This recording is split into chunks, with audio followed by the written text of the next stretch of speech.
बता दें, देश में जब जब चुनाव आते हैं तो सियासत में जातियों की बात की जाने लगती है। हर एक राजनेता अपने वोट बैंक को साधने के लिए जाति कार्ड खेलने लगता है और इस सियासी शोर में विकास, रोजगार जैसे तमाम मुद्दे दबकर रह जाते हैं। हरियाणा और जम्मू कश्मीर के बाद अब झारखंड और महाराष्ट्र में विधानसभा चुनाव होने हैं, तो यही मुद्दे एक बार फिर से हावी हो गए हैं। राहुल गांधी ने झारखंड चुनाव के लिए जाति कार्ड खेल दिया है। राहुल गांधी अब बयान दे रहे हैं कि बॉलीवुड में आदिवासी नहीं है। राहुल गांधी कह रहे हैं कि किताब में आदिवासियों से जुड़ा कोई पाठ नहीं है।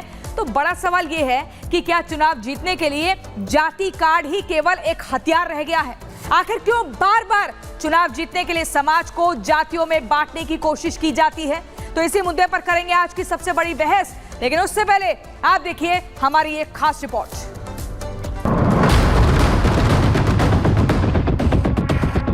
बॉलीवुड की बात करिए। बॉलीवुड में आपको दलित, आदिवासी, ओबीसी नहीं दिखेगा। पूरा का पूरा जोड़ दीजिए तो आदिवासियों के बारे में आधा चैप्टर मिलेगा।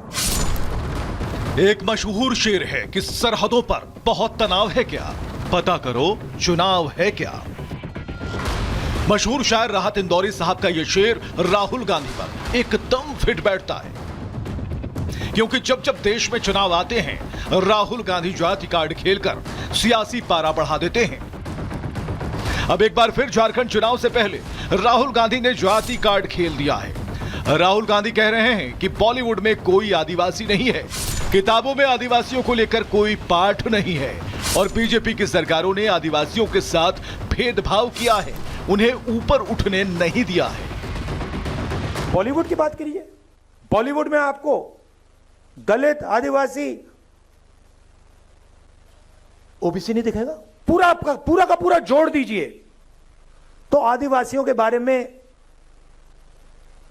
आधा चैप्टर मिलेगा। 10-15 लाइन मिलेंगी कि हां हिंदुस्तान में आदिवासी भी हैं, मगर इनकी हिस्ट्री क्या है, इनके जीने का तरीका क्या है, इनके सोचने का तरीका क्या है, इनकी साइंस क्या है, इनकी पॉलिटिक्स क्या है, उसके बारे में कुछ नहीं। राहुल गांधी ने बीजेपी पर आरोप तो लगा दिए, लेकिन वो भूल गए कि देश में करीब 60 साल तक कांग्रेस की ही सरकार रही है और अगर आदिवासी पिछड़े हैं तो उसके पीछे उनकी ही सरकार जिम्मेदार है। और हुआ भी यही। जैसे ही राहुल गांधी का बयान सामने आया, बीजेपी ने राहुल गांधी को चौतरफा घेर लिया। बीजेपी ने पूछ लिया कि कांग्रेस ने आदिवासियों के लिए आखिर किया ही क्या है। जब आप छोटे थे, स्कूल में थे, तब आपकी ही दादी की, आपके ही पिता की सरकार थी, फिर आपकी मम्मी की सरकार थी। तो अगर नहीं पढ़े हैं तो इसका मतलब यह है कि आपके परिवार के लोगों ने उनके बारे में कुछ इतिहास में आने नहीं दिया। ये तो आपने अपने ही परिवार की पोल खोल दी। और जहां तक सवाल है कास्ट सर्वे, कास्ट सेंसस का, हिमाचल में क्यों नहीं करवाते आप? और टीएमसी ने ऑफिशियली अपोज किया है कास्ट सेंसस को, तो उस पर आपका क्या स्टैंड है, जरा बताइए खुल के। सियासी बयानबाजी अपनी जगह सही है, सभी पार्टियों के अपने अपने एजेंडे भी ठीक हैं, लेकिन सवाल है क्या इस देश में चुनाव जीतने के लिए जाति कार्ड ही मुद्दा बचा है? आखिर राजनेता विकास और रोजगार पर बात क्यों नहीं करते? जातियों के नाम पर वोट मांगकर आखिर समाज को क्यों बांटा जा रहा है? वहीं सवाल यह भी है कि आदिवासी कार्ड खेलकर बीजेपी को घेरने वाले राहुल गांधी क्या आप बताएंगे कि कांग्रेस सरकार ने आदिवासियों के लिए क्या किया है? वही सबसे आखिरी और बड़ा सवाल कि राहुल गांधी कह रहे हैं उन्होंने पूरी पढ़ाई हिंदुस्तान में की, लेकिन पूरी किताब में आदिवासियों के नाम पर कोई चैप्टर नहीं है। तो क्या इसके लिए कांग्रेस जिम्मेदार है?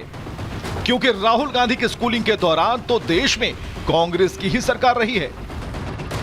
ये वो तमाम सवाल हैं जिन पर चर्चा करना बेहद जरूरी है, क्योंकि जब जब चुनाव का बिगुल बजता है तो रैलियों से रोटी, कपड़ा, मकान और रोजगार पर नहीं, बल्कि सवर्ण, SC/ST पर राजनेता ज्यादा बातें करते नजर आते हैं। Bureau report, Republic Bharat.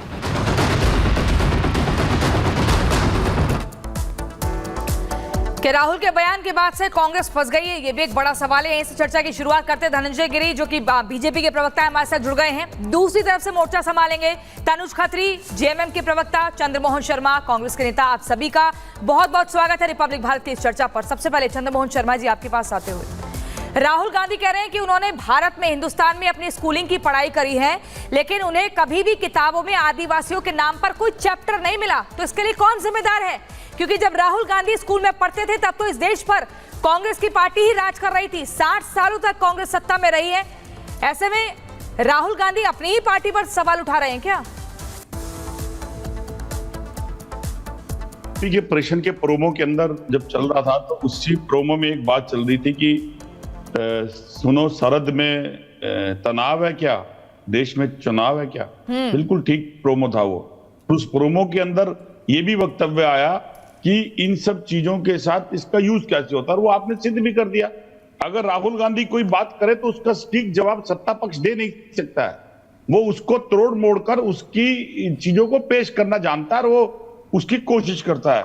अगर कांग्रेस की सरकारों की किसी नीतियों के अंदर देश में वो नीति नहीं थी तो भाजपा ये स्वीकारे, उसके नेता प्रवक्ता जी धनंजय गिरी जी आ रहे हैं आपके पास, कि हमारी नीतियां भाजपा के नेता प्रधानमंत्री इस बात को स्वीकारें कि कांग्रेस की नीतियों से बेकार नीतियां हमारी हैं और हम कांग्रेस की उन नीतियों को खंडन नहीं कर पाए, और हमने अपने गत 11 सालों के अंदर देश के अंदर कोई नीति नहीं बनाई, कोई कार्य नहीं करा। पहला, क्योंकि कांग्रेस की नीतियां अगर ठीक नहीं थी तो कहीं देश की जनता ने उन्हें अपोज किया था। तो उसी कंडीशन को अगर आज भाजपा स्वीकारती है तो सबसे पहला प्रश्न खड़ा हो जाता है। लेकिन जाति कार्ड कौन खेल रहा है यहाँ पर? आप पहले जाति कार्ड खेलते हैं, चुनावों के टाइम पर फेक नैरेटिव सेट करते हैं और फिर भाजपा के ऊपर आरोप मढ़ते हैं कि आप हमारी नीतियों का खंडन नहीं कर पाए। धनंजय गिरी जी कुछ कहना चाह रहे हैं?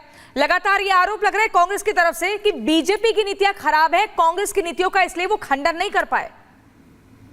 प्रियंका जी, सबसे पहले तो बिरसा मुंडा, भगवान बिरसा मुंडा की जयंती पर प्रधानमंत्री गए और हम लोगों ने 30 करोड़ रुपए लगा करके 10 आदिवासी के शीर्ष जो लोग हुए, आदिवासी कल्याण मंत्रालय बनाया। 10 साल में जहां कांग्रेस का बजट 29,000 करोड़ होता था, 1,30,000 करोड़ का बजट बनाया। पहली बार आदिवासियों को सम्मान दिया गया, समाज के अंतिम व्यक्ति को जोड़ा गया। आदिवासी कल्याण मंत्रालय दलित वंचित शोषित पीड़ितों को समाज की मुख्य धारा में ला करके हमने आगे बढ़ाया। उनके लिए छात्रवृत्ति योजना से लेकर तमाम योजनाएं शुरू की। लेकिन जो मुख्य मुद्दा है कि मैं ये समझ नहीं पा रहा हूं बहुत देर से कि कांग्रेस में कितने पप्पू, ये मुझे समझ में नहीं आ रहा है। राहुल गांधी कह रहे हैं कि जितना बोल रहे हैं उतना कांग्रेस की कलाई खोल रहे हैं।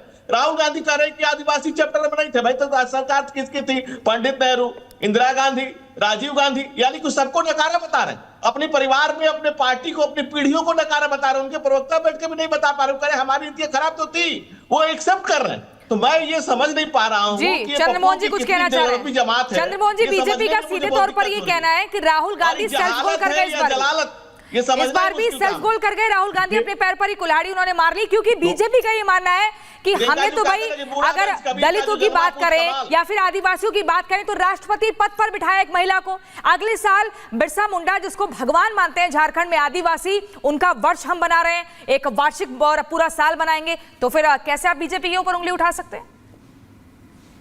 देखिए, लोमड़ी अगर जितना मर्जी चाहे कि मैं ईमानदारी कर लूं, लोमड़ी की चाल प्रवृत्ति दिख जाती है। अभी नेता प्रवक्ता भाजपा के इस बात को साबित करा कि भाजपा की नीति क्या है। मैंने हल्का सा सिर्फ चिंगारी लगाई, उसी ऊपर वो आ गए। अरे हम तो कह रहे हैं कि वो नीतियां गिनवा रहे हैं ना आपको अपनी। आदिवासी देश की प्रधान राष्ट्रपति बनाई, लेकिन महामहिम राष्ट्रपति का अपमान आपने किया।